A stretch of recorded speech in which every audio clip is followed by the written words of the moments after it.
अस्सलाम वालेकुम।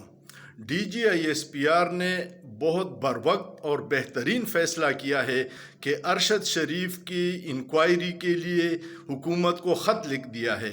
अफवाहों का बाज़ार गर्म है। अरशद शरीफ का रिजीम चेंज से इख्तिलाफ हो सकता है, लेकिन क्या पता दुश्मन ने इस मौके से फ़ायदा उठाया हो, अरशद शरीफ को भी शहीद कर दिया हो और इदारों के खिलाफ प्रोपेगंडे में भी वो शामिल हो। तो इसका बरवक्त तदराक बहुत ज़रूरी है ताकि अवाम और इदारों में जो दूरी है या गलतफहमियाँ हैं वो दूर हो जाए। हमें अपने इदारों पर फ़ख्र है, हमें पाक फ़ौज से मोहब्बत है, लेकिन ये जो अफवाहें हैं ये रियासत की सलामती के लिए बहुत ख़तरनाक है। इसकी शफाफ तहकीकात होनी चाहिए जिस पे अरशद शरीफ की फ़ैमिली को भी तसल्ली हो और एतमाद हो।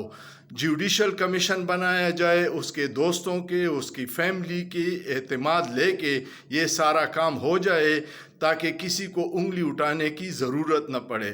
दुश्मन पाकिस्तान को कमज़ोर करने के कोई मौका हाथ से नहीं जाने देता और इदारों के ख़िलाफ़ प्रोपेगंडे पहले भी होते रहे और अब भी हो रहे हैं। अगर इसकी शफाफ तहकीकात हो जाए तो ये मसला हल हो जाएगा और अरशद शरीफ की फ़ैमिली की तसल्ली भी हो जाएगी और फ़ौज के ख़िलाफ़ जो लोग प्रोपेगंडा कर रहे हैं उनका कला कमा भी हो जाएगा। ये बहुत अच्छा फ़ैसला है, इसकी शफाफ तहकीकात होनी चाहिए। हमें अपने बहादुर अफवाज पे फ़ख्र है। पाक फ़ौज जिंदाबाद, पाकिस्तान पाइंदाबाद।